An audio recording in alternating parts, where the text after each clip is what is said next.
Hello. Let me make sure this is working.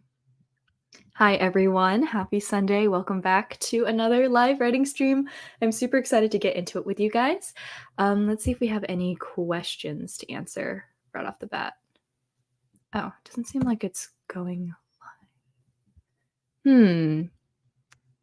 Well, I do have a question here, so I'm going to go ahead and answer that real quick. Let's see what this delay is about. Sorry, the live is like not popping. I always have it on the side in like a separate screen just to make sure that everything's going smoothly, and it doesn't seem like it's doing any soon. There.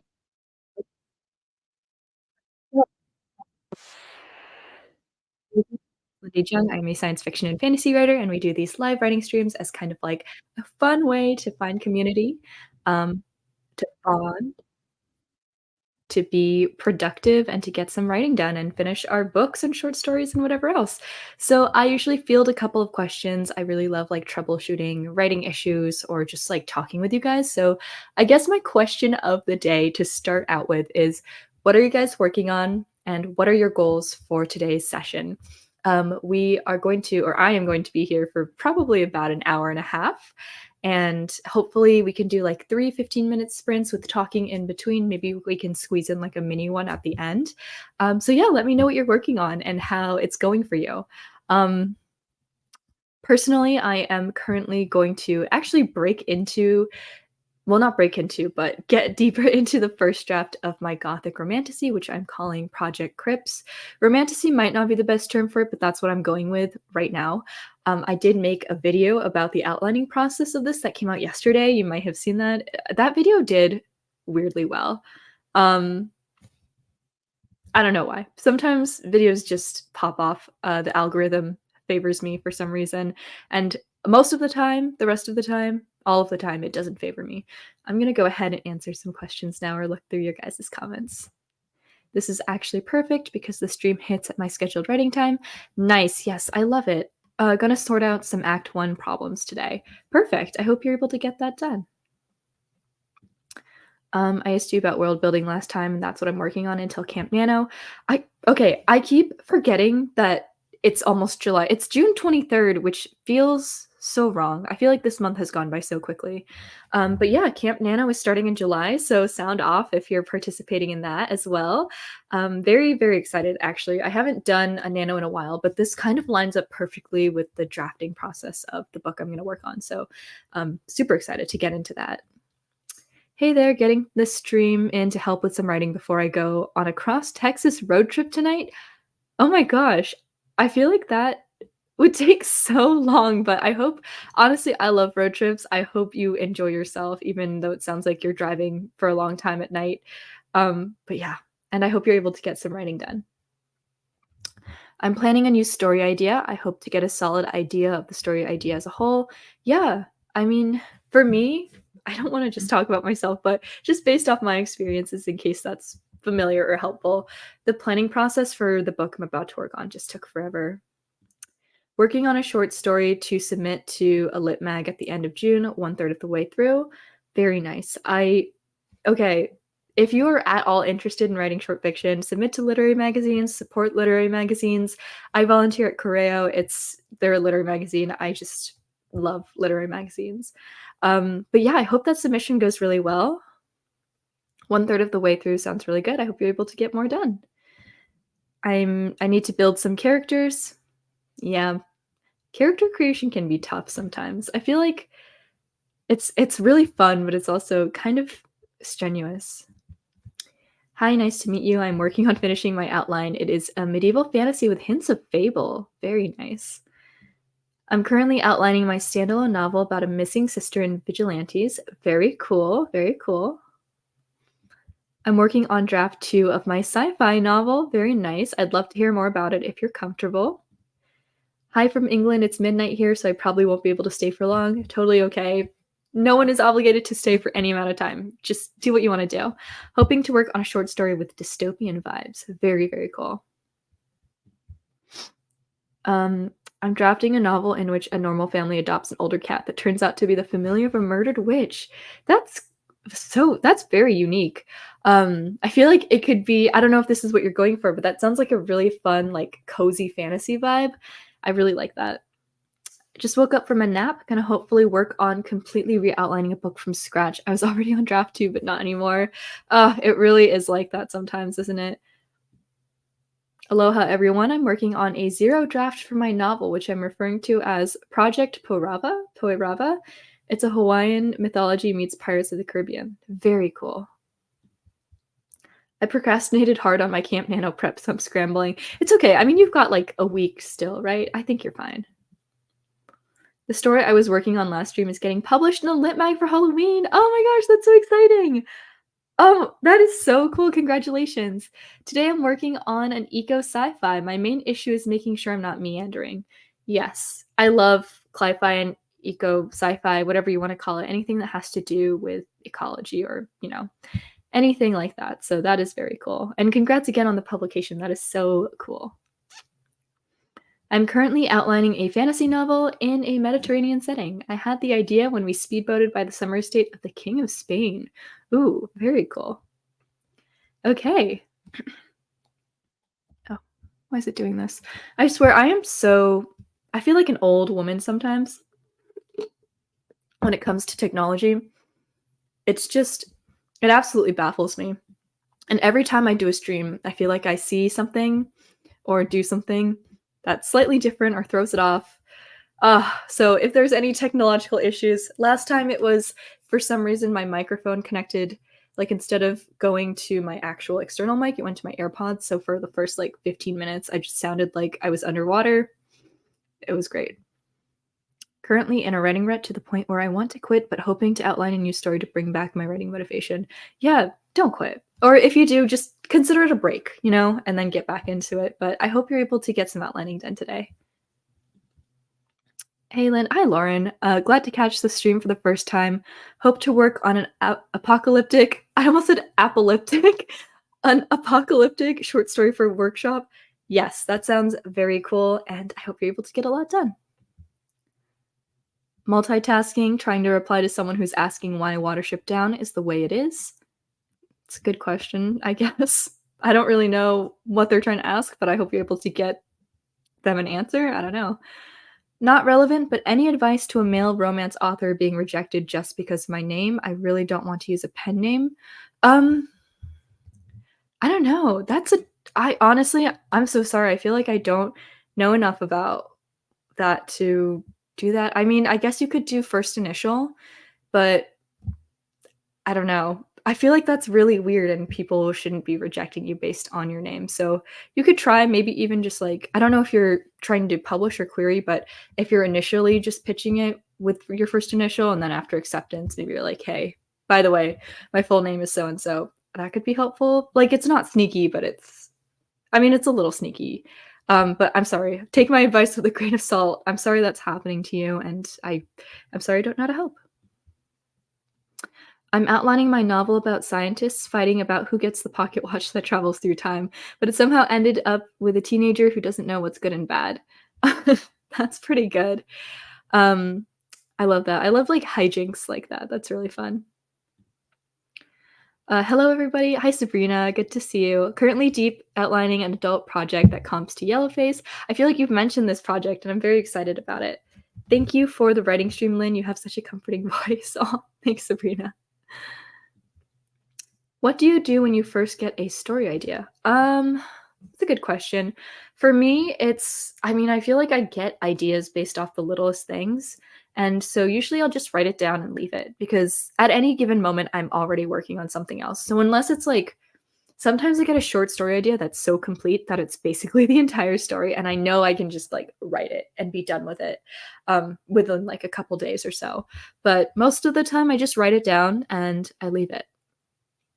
And I let it marinate for a bit because usually the flash of an idea that you get initially, that initial inspiration, isn't necessarily going to be enough to carry a novel or a novella or even like a short story that's on the meatier side. So yeah, I think letting it marinate and letting it collect other ideas as well is really helpful for me, and it's a big part of my process. And I usually don't start working on a novel idea until like a year or so after I've had it initially. For Moths, it was at least a year. For Project Crips, it's been like several years. I don't even know when I first had the initial idea, but it's changed a lot since then. So yeah, just letting it rest. Sorry if you've answered this somewhere else, but you plan on self-pub or trad pub? Why? I'm traditional publishing. Yeah. So I have the most experience with traditional publishing. I've had 2 agents before, so I know how to navigate it. Currently seeking new representation, so I'm in the process of doing that. And for the reasons why, I feel like everyone kind of has different reasons, and I never want to be misconstrued as one of those people who's like pursuing trad pub pursuing traditional publishing and looking down on self-publishing. For me, self-publishing is I know several people who've gone through it and have done it relatively successfully. It is so much work and requires such a skill set that I don't think I have. Maybe I have it a little bit more now that I have a little bit more experience with YouTube, but like the marketing side of it is completely alien to me. So for me, it's like more worth it to go through traditional publishing and to also have my book vetted by a bunch of different professionals, and to like go into that market aspect of it with support from like traditional publishing professionals. So it's like really about the workload and where my skill sets lie.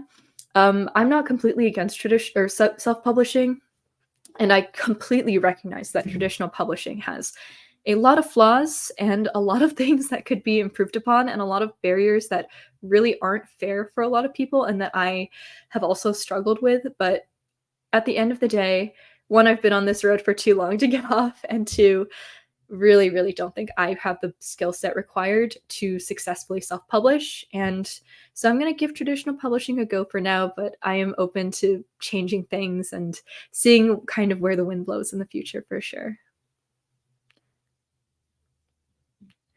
Hi, I will be writing on my or working on my scene books. Printed 240 pages today. Gonna set them up with stencils and post-its. Nice.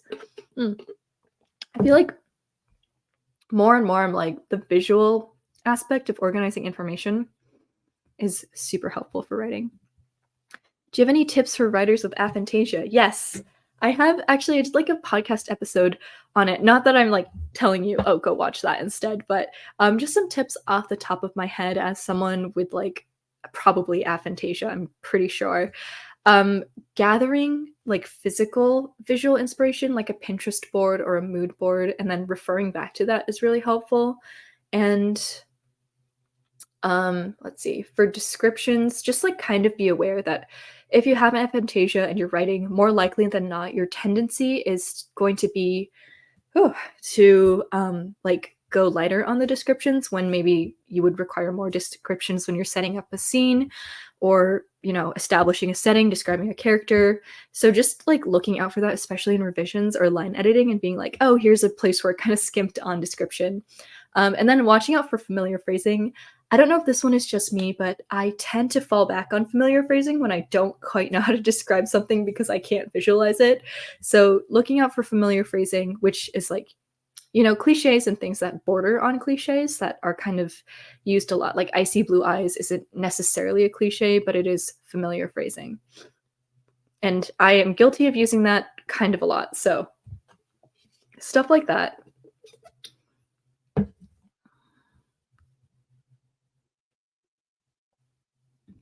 I think ST Gibson does agent work and she's nuts about dark academia. Oh, very cool. My sci-fi novel takes place in a pre-cyberpunk world. It plays around a lot with humanity, how we use technology, and some politics regarding tech and AI. Very cool. I love that, honestly. Like pre-cyberpunk is something I can't say I've ever seen before, so really excited to see where that goes. Sometimes I get the urge to commission art of my characters, and then I remember I haven't even finished a first draft yet. Honestly, it could be like a finish the first half of the draft treat for yourself. I see nothing wrong with commissioning art of your characters early on. Okay, so I am running on a little bit more of a time crunch than usual today just because I was bad. I didn't do my homework, which, how am I, this big age and having homework right now? But I do have homework and I don't want to do the homework during the sprints. I want to write. So let's jump into our first sprint right here, if you guys don't mind. And feel free to keep dropping questions. Absolutely. Like, I will keep answering them once the sprint is done. We're gonna do 15 minutes to start, and yeah, wait, I feel like this isn't the best option. No. Oh, sorry. Old lady over here can't figure out how to use technology at all. All right, let's go ahead and get started.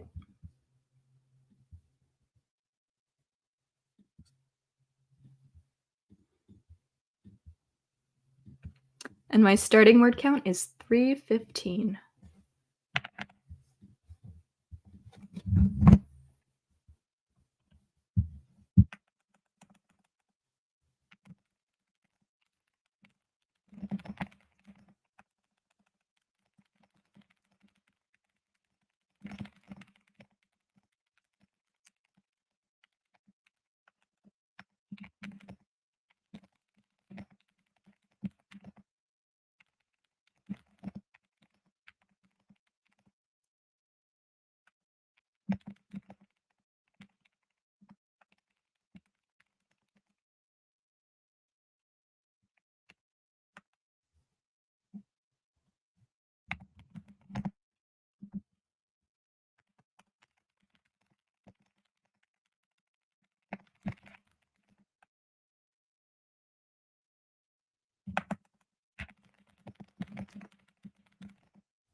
All right, let me come back here.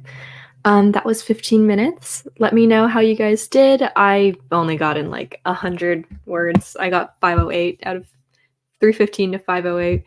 Let me go through and read everyone's notes they left.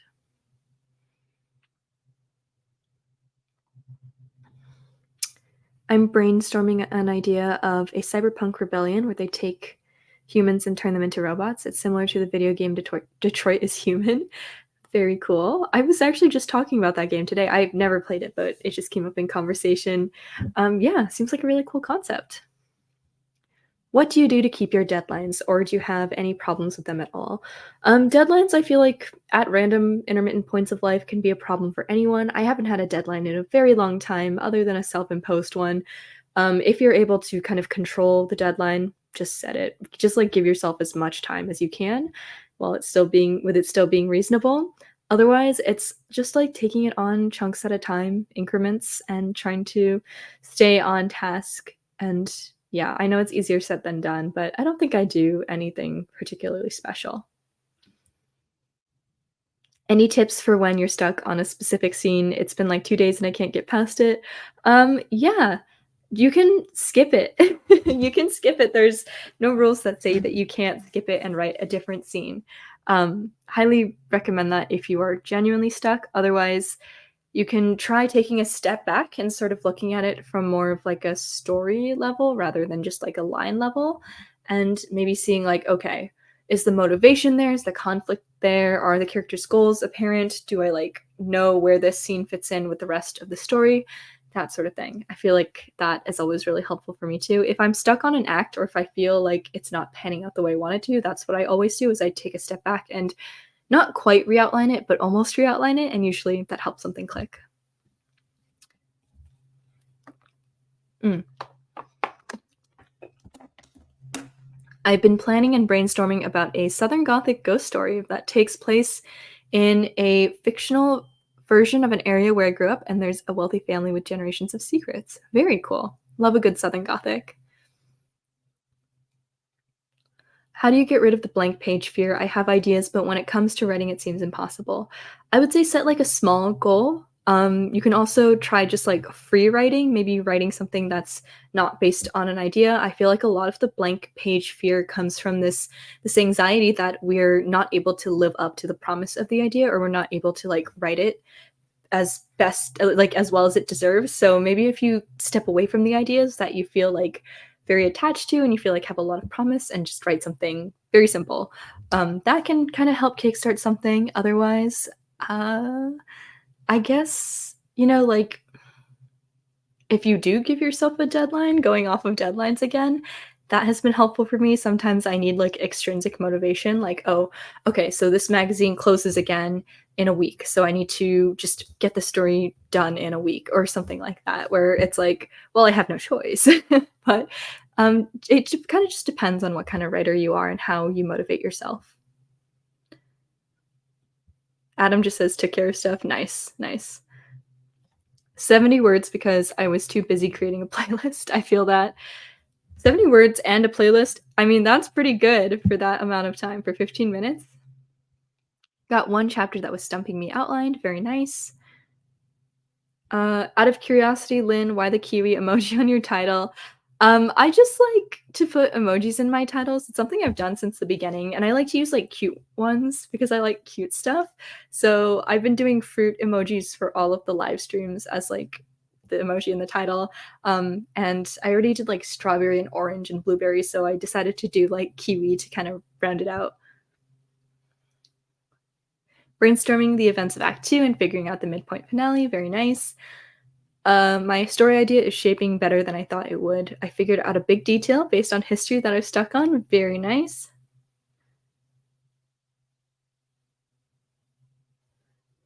Um, This opening scene is challenging me. I know what needs to happen, but I don't know how to make it happen naturally. Oh, man, yeah. I feel like openings have the most potential to sound really stiff, and that was something I've been struggling with the opening for mods, is it like, everything that I need to happen happens, but it feels like I'm trying to get so much accomplished in such a short amount of words that it's really stiff, but revising is always a thing. You can always revise.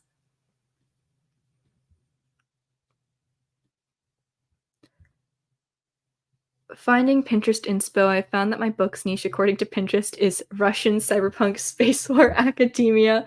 That is so cool. That's honestly, you won with that Pinterest niche. I have a circle and hexagon on 6 pages now. I finished my blackberries when the sprint started. Nice. I'm rewriting a series of novellas I made. It's going to be a novel now, and currently I'm doing a light outline. Very cool. How do you turn a series of novellas into a novel? I'm actually very curious about that. Finished 2 descriptive scenes. I found these are the best to write in these live streams. I do not need to think at all and write all the impressions down without thinking. Very nice. Yeah. I like writing descriptive scenes sometimes, but they are kind of the bane of my existence. I feel like I like the most natural thing to write for me is dialogue. 105 got sidetracked and looked up frog species to be accurate. Yeah, I was looking up like Renaissance hairstyles, so I kind of also got really sidetracked with that. My cat story is not coming out too cozy. It's more like Harry Potter meets Breaking Bad. Okay, I mean, that's cool too, honestly. I love Breaking Bad. I just watched it for the first time. Like, I want to say I finished it while I was in Thailand, so that was like 6 months ago. It probably took me like 4 or 5 months to get through because I'm pretty slow. What do you recommend for good wrist health? I've been part of a writing challenge this month, writing every day for at least 30 minutes, and I find that my wrists have been cramping a lot. This is a good time. One thing that I always want to do during these streams and forget is like stretch. So here's one where you just kind of like straighten your arm and like pull back. I also crochet, so like wrist health is very important to me. Like this. And also like, wait, no, I think it's this, where you're kind of flattening your hands. Yeah, and you kind of push and make sure you feel the stretch in your wrists. And just do that intermittently. Also, just like flexing them kind of helps, I feel like kind of making sure you have your full range of motion. I'm really sore from the gym, so I can't do all of it. But yeah, and usually it's like here, this is the carpal tunnel area. So I just kind of like pull on my thumbs a little bit. I don't know. None of this is like medically based, but just kind of getting that like out of the repetitive movement cycle and doing other things, I feel like is very helpful. Getting towards the end of my story and suddenly terrified I'm going to ruin the ending. This happens every time. It's okay. No matter what ending you write, you can fix it. But also, I don't think you'll ruin your ending. Better Call Saul is really great too. Yes. I've been working through that for probably over like 3 or 4 months now. I really enjoyed it. I'm really enjoying it so far, but I haven't found the time to watch it. Oh, hi, Brielle. Dropping in to say hi. Loved your latest vlog and loving hearing about Project Crypt so far. Thank you. I love talking about it, even though there's not that much to talk about yet. But thank you for watching the vlog and for dropping by. I wrote 6 novella series over the course of a couple years, and only 2 of them were good. So what I'm doing is taking the bones of the first and adding the plot of 3 and 4 and making it a cohesive arc. Very cool. That makes a lot of sense. Oh, sorry, I'm getting like Discord notifications. When outlining, do you ever know that for sure certain elements will have to be fixed in revision? If so, how do you get comfortable with leaving things to be revised later, especially with world building? I don't know. I don't think I would know that at outlining. Sometimes in like the first draft, I can feel where things need a little bit more developing, but I'll push through anyway because I figure like I'll be able to deal with it later. How do you get comfortable with leaving things to be revised later, especially with world building? Just because I like from experience, I know that everything is fixable. And with world building, especially, you just kind of like sprinkle stuff back in. It's honestly not terribly complicated to re-up or alter world building um, in a story after it's been written for the first time. But I hope that makes sense. Gonna have to dip for my road trip. Drive safe, but I'll catch up next week and hopefully I'll be writing the climax of my story then. Yeah, I hope to see you at the next sprint. Um, my name's JK and I write and publish Sweet Bakery Romance. Very cool, very nice. I have problems with dialogue. I like world building and story construction with characters and but characters and dialogue is the hard part. Yeah, everyone has different strengths and weaknesses. It's all good.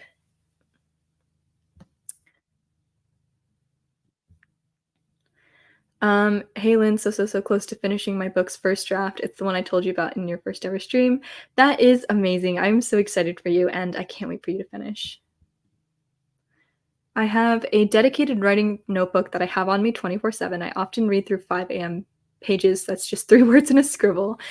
I feel that. I do all my stuff like that in the notes app, and there's still to this day notes in there where I'm just like, I have no idea what I meant by this.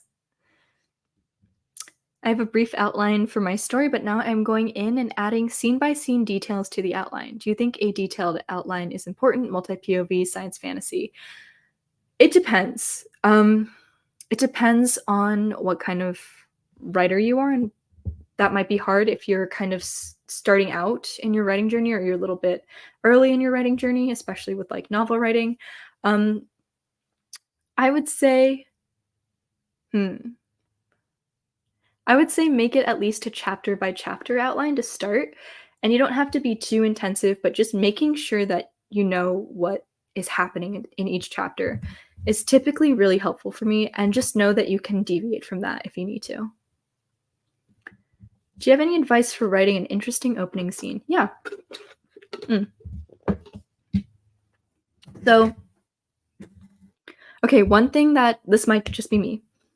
This might definitely just be me, but one thing that I tend to not like as much and that sticks out to me when I'm reading and feels kind of like more of like an earlier writer kind of move, like a little bit more inexperienced, is when an opening scene hammers in the main conflict right away. Sometimes that works, oftentimes it doesn't. So if you open your scene with a smaller conflict that helps you get to know the main character or main characters and get a sense of the world with like slightly lower stakes, but it's still an engaging kind of conflict, especially one that's like more relatable. I feel like that's very helpful and that tends to be really engaging because the goal of an opening scene isn't to just like throw you into the thick of things. It's more like I need to get my bearings as a reader, you know? I need to figure out what the characters are about, who they are, where I am, what's going on. And so starting out with a smaller conflict a lot of the times really helps with that.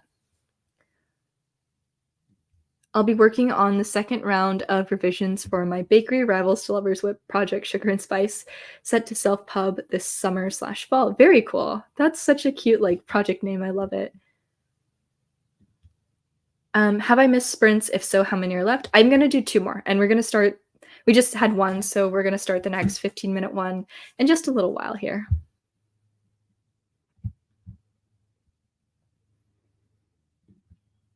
Hi, what about opening lines? I am so sorry. I think I just burped a little. Opening lines. Again, every project has different needs. Just make sure that it's not a cliche, and if it's a cliche, make sure you're doing something interesting with it. I feel like for me, it's I just never really notice opening lines. I feel like a lot of people in the science fiction fantasy space will go for something like a detail that has some interest to it, like one that always gets cited, which I also think is a really good opening line, not because of the way it's written necessarily, but because of the image it puts into your head and like how it establishes the intrigue and interest of the world, is the what's it called? The V.E. Schwab Gathering of Shadows? Shoot, I'm so bad at remembering book titles. A Darker Shade of Magic, where they're talking about his coat.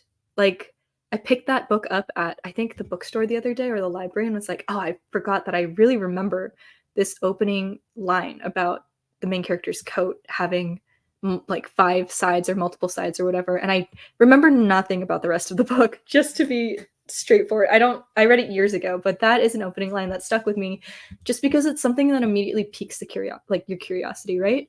So anything that like piques reader interest one way or another, and that can be anything. You have a lot to play with, so it's something that's really nice. I'm writing my first draft right now. Any tips on choosing POV? My story is a young adult coming of age. I love your vids. Thank you. And congrats on writing your first draft. So for choosing POV, the main difference between first and third, which is what I'm assuming you mean by POV, so first person when you're writing through the I did this perspective versus third person she did that perspective. Um, First person tends to be a lot more voicey and a lot more in your head. So you get to really play around with who that character is as a person, both internally and externally. And you get to write with a lot like more of a personable or friendly voice. And I feel like that's something that's really, really good and popular in YA. And the opposite of that is personally, I really struggle to write first person for adult books because no matter what, I feel like it comes off sounding like the character's younger than they actually are because of that like familiar kind of voice that you get with first person. It can be hard to have like fancy, flowery, flowy writing, which is kind of what I like. So if you don't care as much about the fancy, flowery, flowy writing, which young adult gives you a lot more space for that, then first person is a good choice. If voice is something that's hard for you, and if you want to go for more of that like upmarket type of writing, then third person might be better. But third person, I don't personally think this because I love writing third person, but I have heard multiple people tell me and say that third person creates more distance for them. So it's harder for them to engage with the main character and the story. So you have like very familiar at the point of sounding so familiar that it makes the narrative sound a little younger and make it sound less like writing and more like someone's telling the story. And then you have third person that could be a little bit prettier and more mature sounding, but also at risk of maybe creating some distance with the reader.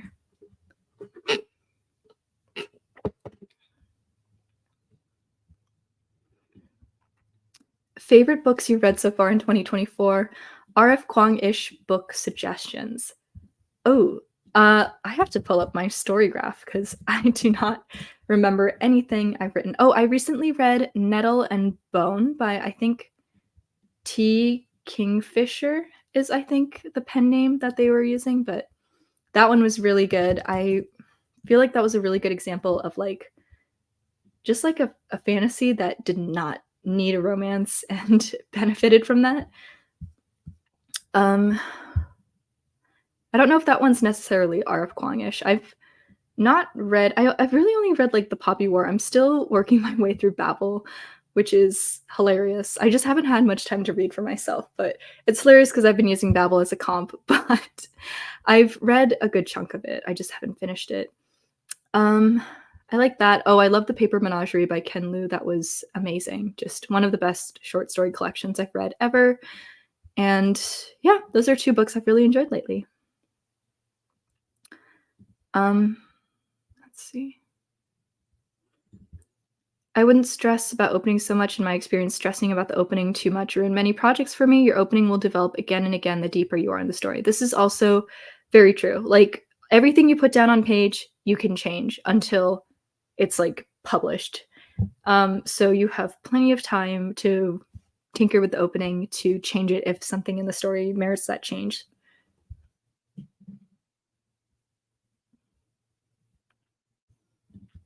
I just discovered your channel through this stream and your entire presence feels so supportive and kind.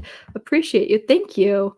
Oh, that's like one of the nicest things anyone's ever said about me. Yeah, thank you so much. I really try to hopefully cultivate like like a friendly and helpful space for other writers because yeah, I like that. I like to have that.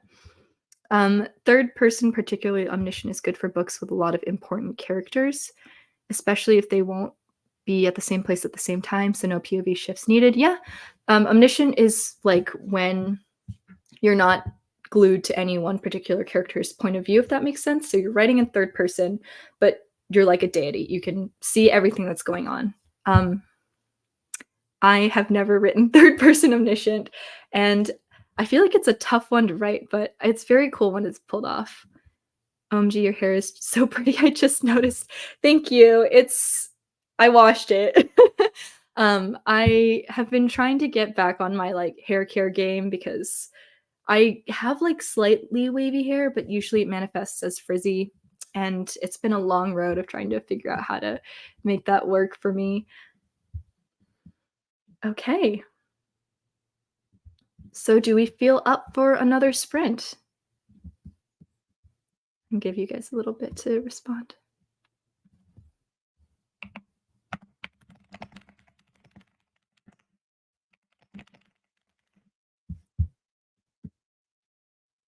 Okay, perfect. Let's do another 15-minute sprint here.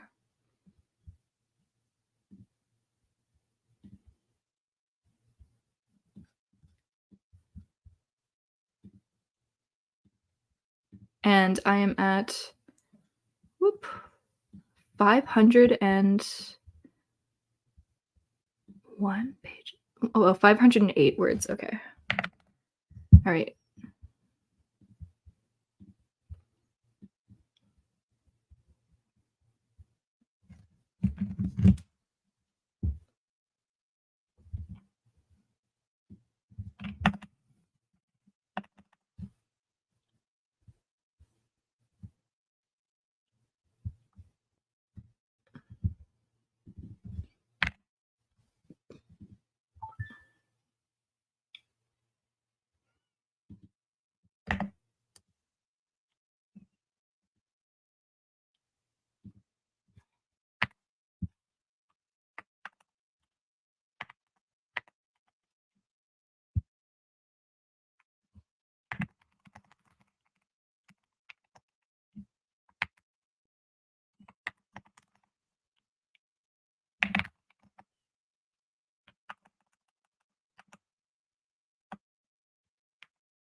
Okay, that is sprint number 2.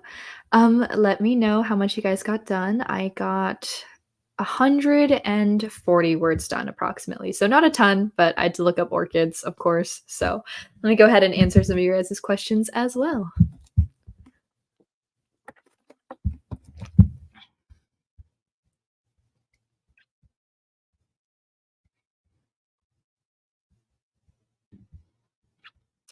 What's your opinion on using outline systems like Save the Cat as a sole way to map out an outline? Do you think it makes books too uniform?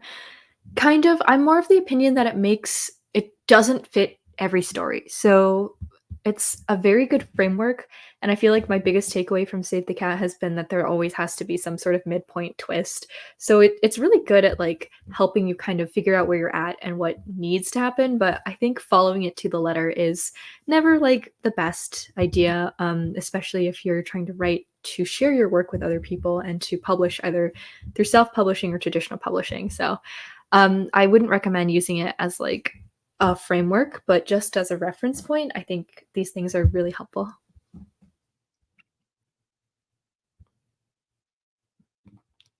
I think the reason why third person omniscient is rare now is that people tend to head hop too much. Um, yeah, I think head hopping, I've been noticing it in more and more published books. So I'm like, what is the line between just like head hopping and third person limited and just writing third person omniscient? But for me personally, I just think it's kind of a harder one to write and figure out. My current whip is third person omniscient because I have two main characters and a large cast outside of that. I'm still focusing heavily on the thoughts and feelings of my deuteragonist, though. Mm, yeah, that makes sense. I feel like for a large cast, especially if you kind of need a bird's eye view of what's going on around the cast, that is super helpful. Just hit 33,014. Very nice. That's such a good word count. Sometimes evil does triumph over the good guy or protagonist, and not everyone likes a tragedy because the protagonist is doomed. Yeah, I like tragedies personally, but yeah, I do think Save the Cat, I think this was in reference to that, is a little bit formulaic.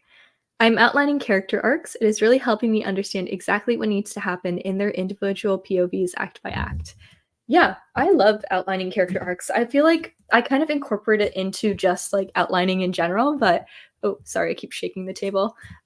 Yeah, mapping out the paths, like the internal journeys that characters take, very important, and I think that's a good thing to do.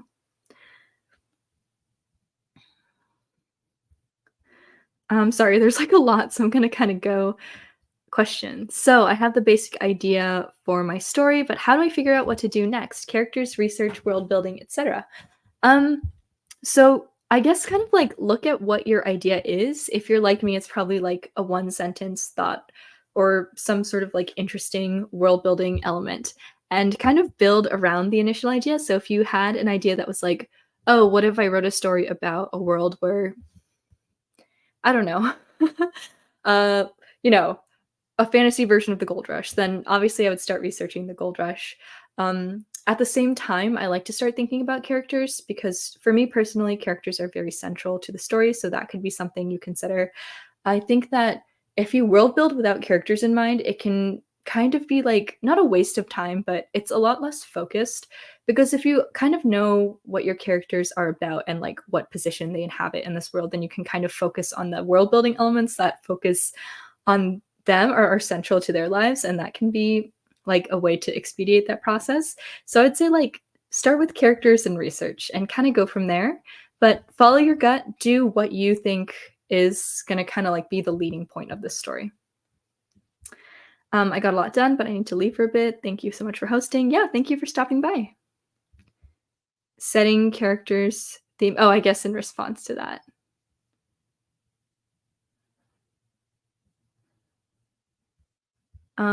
Nice word counts. 553. Oh, I'm jealous. It's been a long time since I've done actual like writing sprints. And I'm like, oh, I don't have the sauce that I used to. Like I'm really just writing 100 words every 15 minutes. 228 words down. A nice, a little over 200 words. Very nice. Picked some raspberries outside the building. Then I let Rain dance into my apartment because he had the zooms, and I suspect he's been into catnip because he keeps rubbing on everything. Oh, that's really cool. It's cool that you have raspberries outside your building. Not many new words. I spent the sprint rearranging Scene details. Still productive. Deviate from the outline, it's a skeleton, not the law. Yes, I have very much 100% agree. 199 words about a small fisher town and its profit-hungry, witty mayor. Very cool. 301, y'all are too good. Fantasy version Gold Rush, I'ma steal that. Sure, I mean, like, it was a thing that I've been wanting to write also, but I probably won't get to it for at least a couple years, so go for it. 269 words, I'm at the part of the book where the cat is pulling the oldest kid into the world of magic by showing her how to make money with magic. That's pretty cool. Oh, I see the, like, Breaking Bad Harry Potter thing now, that's pretty fun. Tips on writing a believable enemies to lovers trope in a contemporary setting. I'm having trouble on deciding when to switch to friends from enemies and so on. Honestly, I don't read, like, any contemporary, so I feel like I don't know because, like, enemies to lovers in speculative fiction, like, those characters can literally attempt to kill each other, and if you write it convincingly enough, like, that's okay because it's just speculative fiction, everyone's trying to kill each other. Um, in contemporary, I feel like it's much, much harder to pull it off without making one or both of them seem like really just mean people. Um, I guess just from, like, a general perspective, you do have, like, a very challenging this is very challenging, but, uh, I would say just, like, making sure that both perspectives are balanced, which deciding when to switch to friends from enemies, like, I feel like it shouldn't be a switch, it should be, like, a gradual thing. Like, yes, there will be that beat where they kind of realize, "Oh, we're not so different after all," or whatever it is that makes them connect as they go on their road to becoming in love, but, um, I would say that before that, there need to be, like, smaller moments that kinda lead up to it, and then after the friends point, it's, like, a little bit of an easier road.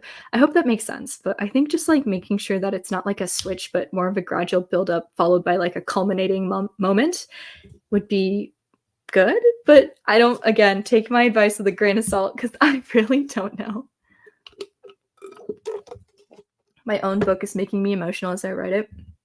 Dude, I had this experience the other I don't know, when I was writing mods, I was like, "This is really real." It was making me actually feel some feelings, and I was like, "Whoa." But that's a good sign in my opinion. I've been getting so much research that done. Yay, I'm glad. Um, I recently found your channel, might be a little misplaced because I'm a game dev working on a plot-driven indie game. So not a book, but I feel like a lot of your videos have helped me nonetheless. Anyone is welcome. I feel like I've gotten a lot of comments and such from people who write screenplays or like not actual plays, but like stage play scripts as well. So like any type of writing, any type of storycraft, I hope that I can be helpful in some way. And it's really, really cool. That's so cool that you're working on a game. What story are you working on? By the way, pleasure to meet you. Just hopped off my own writing stream. Nice. I'll have to jump onto one of those someday. But I am working on a gothic romantasy. Maybe not a romantasy, but it is basically about feuding necromancer houses. And this one girl kind of gets caught up in the middle of their nonsense. And it's sort of set in like Renaissance Italy, but not really. It's becoming less and less Renaissance Italy as time goes on. But originally, the inspiration was the Renaissance era. I think enemies switch to friends the moment they start helping each other. Yes, like, actions speak louder than words is another thing that I'm kind of, like, thinking about and incorporating into my writing is that words are cheap, but the way that two characters start to act toward each other and, like, if they start helping each other after so much animosity, I feel like that speaks volumes and is so not much more meaningful, but it has a lot more impact than just like, "Oh, okay, them saying out loud, like, you're my friend now." So that's a really good point. I have to leave, but thank you so much for hosting. These are so helpful and hope you do more during camp. Yes, thank you so much for coming by, Greta. Um, whoa, my voice is going again. I am definitely going to do like at least once a week during camp. because I actually really do want to hit my writing goals. And honestly, a lot of the times, this is kind of the only time I get to really focus on writing because I'm so busy with school. So hopefully, my schedule makes it so that I'm able to do that. All right, do you guys want to do another sprint? I can do another sprint. I can do our last sprint.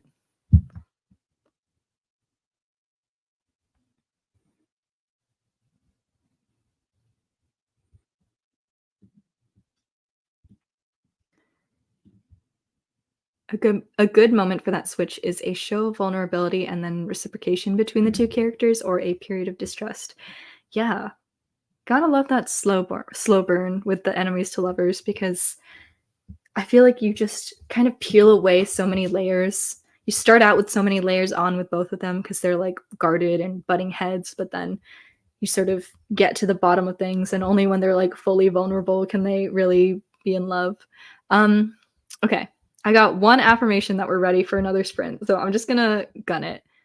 Let's go.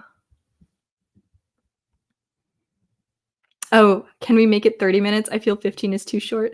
I unfortunately I can't today because I have to like get some other stuff done, but next time I will set it up so that we do some like 25, 15-minute sprints. But yeah, the 15 does feel really short.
I didn't even notice that it stopped. Oh my gosh.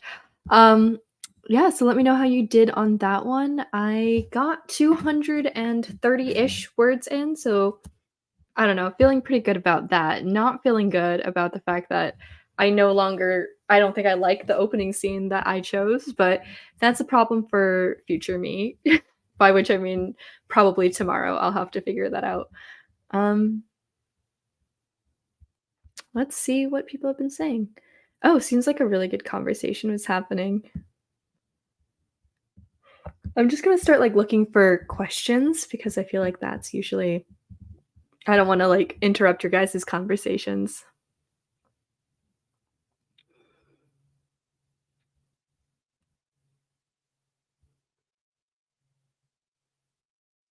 Um, 226 words in, very nice, about the same as me.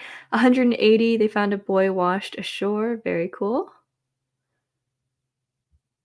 Um, oh oh my gosh, yep. See, I'm already getting sleepy, and I have literally so much reading. I don't know, maybe it's just because I would like majored in a science when I was doing my undergrad, and now I'm doing grad not in a science necessarily, and it's so much more reading than I'm used to. But that's on me for being spoiled. Also, that was the last sprint. So just so you guys know, in case you guys were hanging around for more productivity, I'm just gonna like answer questions for a little bit and then sign off for the day.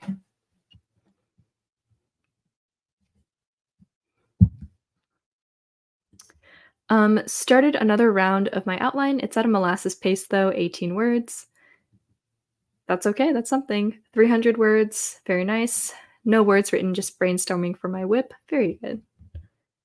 Got distracted and I'm currently redesigning the sim I made of a character in my story. I love to see it. That's so funny. Um, question, do you have any tips on how to write fantasy without magic? Uh, I don't know. That's a really good question because I honestly feel like it's been a long time since I've even like read fantasy without magic, but I would say like just, world build as per usual but without any magic. Um you're basically just writing like fiction, but in a different setting, I'm assuming, because yeah, I'm assuming it's just like secondary world fantasy without magic. I feel like um focusing on making sure that like the other aspects of the world are really developed, so that you really justify the fantasy setting, and also making sure that the conflict is compelling and comes from a very reasonable place. Oh, sorry. Also might have some gothic aesthetic. Yeah.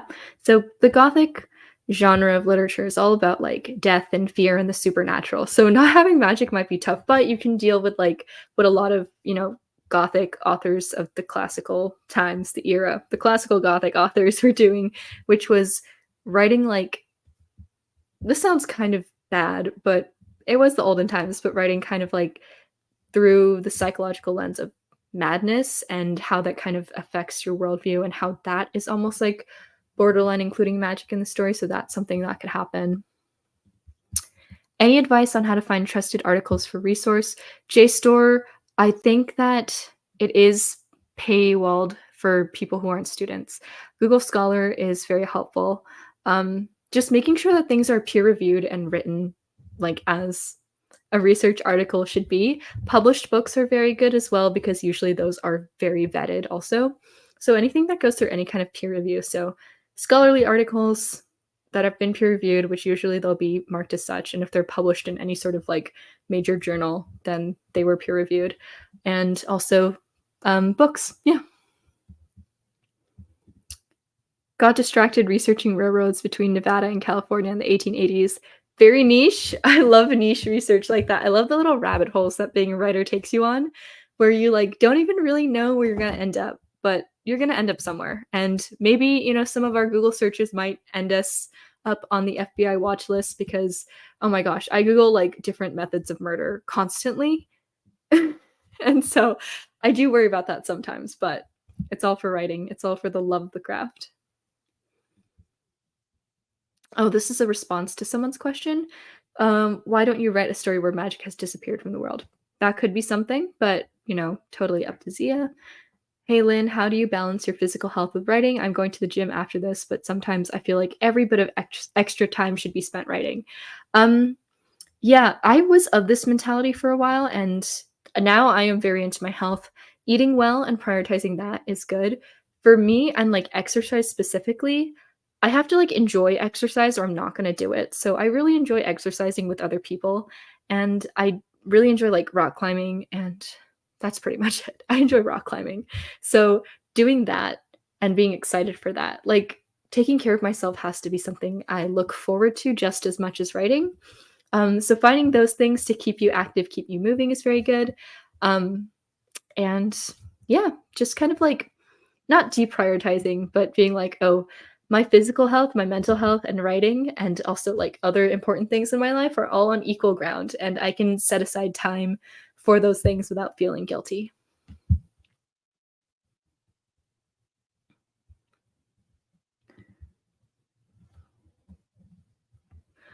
Um, Lord of the Rings, despite how it may seem, has very little magic in it. Uh, quest unfamiliar but not necessarily magical creatures and non-human characters can be considered non-magical fantasy. That's very true.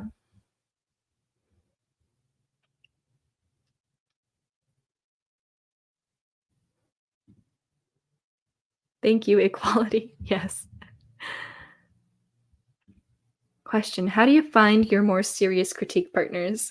All of my serious critique partners at this point are like my old friends. I feel like there's no good method to go about it. I found a lot of people through Twitter. I don't know if that kind of community is still there and is still active necessarily ever since the like transition to it being called X and a lot of people kind of jump ship. But I know that there's alternatives now like Blue Sky and the other ones, Threads. So I would say for me, it was finding people who had the same goals as me. So, like, querying onto traditional publishing, those were people who aligned with my, like, they knew what I was looking for in a critique partner because they were looking for the same thing. So, that was really helpful. Um, yeah. So, definitely find someone who aligns with your goals and going on like those specific kinds of sites because for some reason, like Twitter back in the day was used by so many publishing professionals. It was actually kind of wild how many publishing professionals used and still use Twitter. I'm not necessarily recommending going on Twitter because I don't even have a Twitter account anymore. I jumped ship a long time ago. But any of the alternatives, I feel like the writing communities have kind of shifted onto there. And I'm sure there's still like the same kind of group of serious people. So yeah, for me, just putting out critique partner calls helped. Sometimes you will get people who you don't gel with, and that's okay. You can let them go or just like move to a more casual, non-transactionary friendship. But otherwise, it's you know, you just kind of gotta go with what you go with. And for me, the best critique partners are also my friends, which sounds kind of counterproductive. Um, Sorry, I'm just like reading the things about Twitter, but it does sound kind of like against the rules. People are like, don't let your friends read your writing and give you feedback on it because they're not honest. If your friends are your writing friends, they'll usually be at least a little bit honest with you and they will kind of know what they're talking about.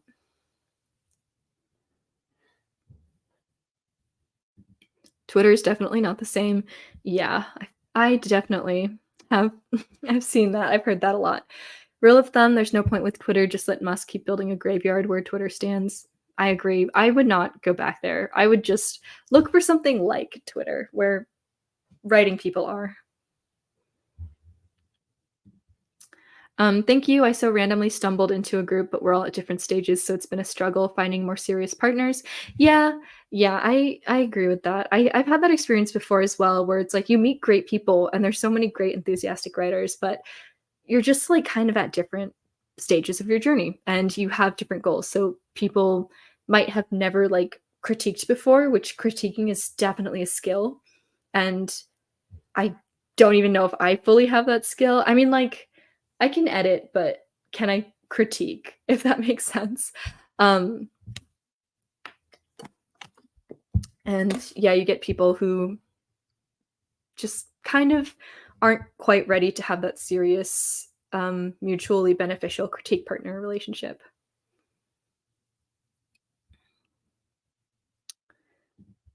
I like Substack. Oh, yeah, I thought that Substack was mostly, like, newsletters, but I think it does kind of have a social element to it. I think you can, like, comment and stuff. So yeah, another thing to check out. Having a Discord is a good route these days, yes, but Discords can get so out of hand. Of course, it could be really fun to examine a fantasy world that is aware of the fact that magic is gone. Yes, that is a cool idea. All right. Well, I'll give like 2 minutes for more questions and then we will be done with the stream for today. I am doing another one on Saturday, which is June June 29th. And then on June 30th, I'll upload the streaming schedule for July, which I'm going to try to do at least one stream a week for the camp nano folks like myself who are trying to get stuff done. Um, but yeah, and the June 29th one will be at 7 p.m. CDT. I did this one a little bit earlier, but on Saturdays I can actually stay up late, so I'll do that.